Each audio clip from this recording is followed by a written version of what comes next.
Hello everyone, Aaron Stewart here, welcoming you to another Move MHK Monday, and today we're going to talk about the first chapter in Move MHK, which is demographics and trends. One of the things that we're going to explore today is the trend side of that, and so some of the information that's contained in that section is what do people that are inactive want to do to get active, and we'll show a chart here, but it's really interesting to see that fishing is highlighted for 6 to 12 and 13 to 17 as going from inactive to active is one of the most popular activities to try to get younger kids active. And I can speak personally that my son and all of his friends love to fish. And so this is a really growing trend in our industry. So part of what you'll see is us exploring how to implement these trends as part of the Move MHK implementation plan over the next few years.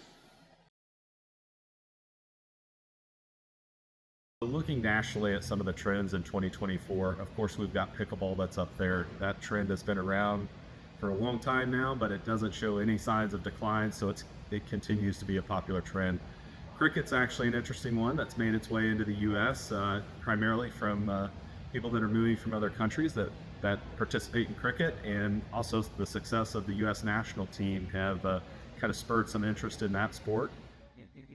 You know, this automation that's going on, like we showed you last week with our robotic painter and the mowers that we plan to deploy within the next year at some of our parks, but there's also restrooms that are using automation to self-clean, so that's a popular trend. And then we've got these things called hot programs, which either eldertainment or adults, and really what that means is those are family-oriented programs that the entire family can participate in and enjoy each other's company, and those are becoming really popular right now as well.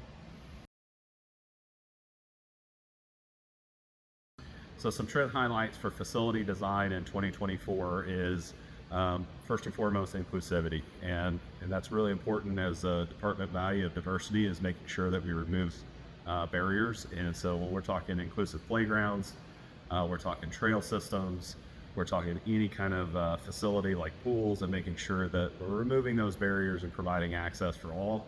Another term for that is universal design. So as we go into universal design like SECO, we will make sure that those dugouts are flush with those fields so we can have any kind of access out there that we need.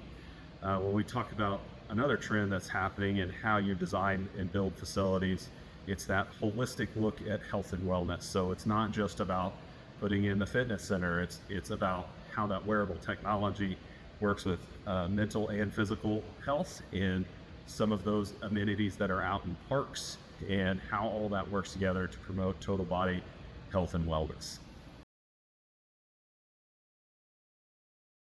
So also in chapter 2 is a breakdown of trends by age group. And so the first grouping is 13 and younger. And so there's information about sports and camps and those kind of things. Really kind of some things that are on the uptick are nature-based programs.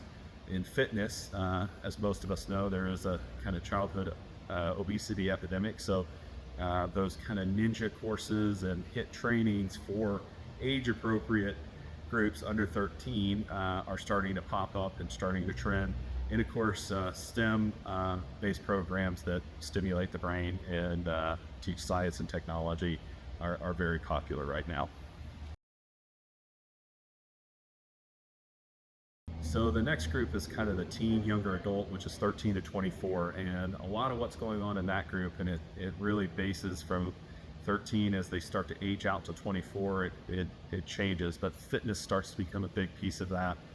Everything from more exciting outdoor parkour type recreation to that just general fitness like weightlifting and running, cardio fitness, and bicycling. But there's also this multi-generational popularity going on. Again, seniors working with teens.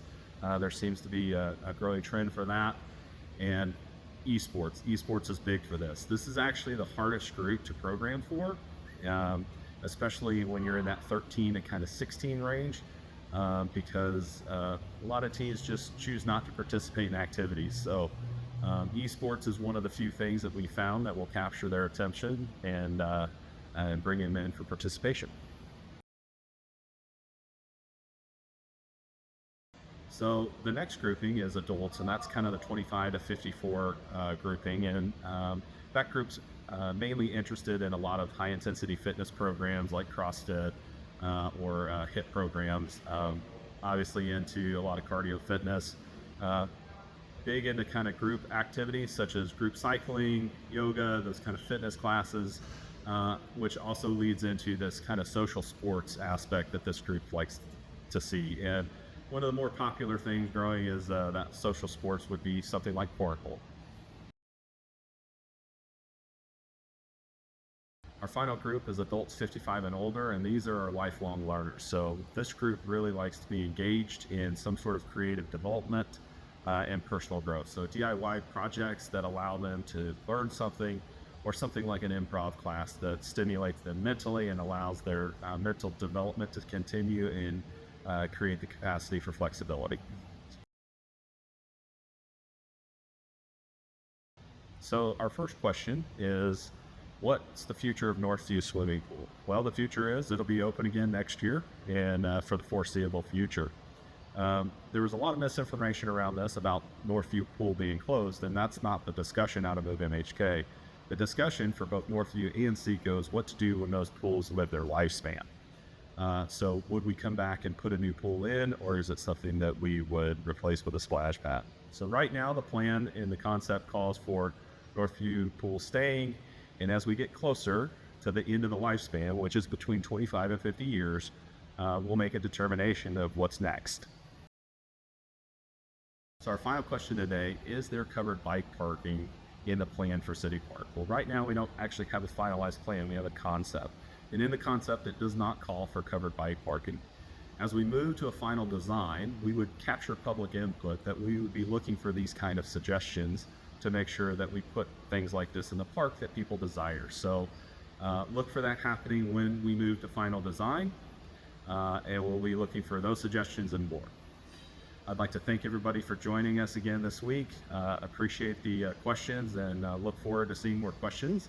And hopefully you learned a little something about Move MHK.